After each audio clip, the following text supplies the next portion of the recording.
Belakangan media sosial dihebohkan dengan video wanita yang selamat setelah diterkam buaya di perkebunan sawit. Dalam video yang beredar, hanya bagian kepala dengan wajah pucat saja yang tampak di permukaan air yang dipenuhi tumbuhan. Wanita tersebut adalah seorang pekerja sawit di Kecamatan Kendawangan, Kabupaten Ketapang, Kalimantan Barat. Bagian kepala korban berada di atas permukaan air, sementara bagian tubuh lainnya tidak terlihat. Sesekali korban tidak tampak lantaran ditarik buaya ke dalam air. Warga yang mengetahui kejadian lantas tak tinggal diam. Mereka melakukan berbagai cara untuk menyelamatkan korban. Di akhir video, tidak diketahui nasib dari wanita pekerja sawit yang diterkam buaya.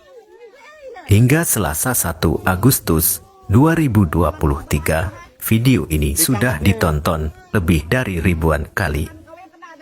Warganet ikut meramaikan dengan berbagai komentarnya, termasuk memberikan doa terbaik kepada wanita malang tersebut. Diketahui korban bernama Valmira De Yesus dan berusia 38 tahun. Kronologi kejadian dirangkum dari tribunketapang.com. Insiden bermula saat Valmira bekerja pada Kamis 27 Juli 2023 pagi lalu.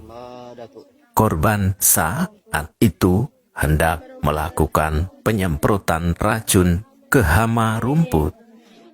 Ia terlebih dahulu mengisi tangki racun dengan air sungai. Valmira ketika itu tidak menyadari sungai terdapat seekor buaya.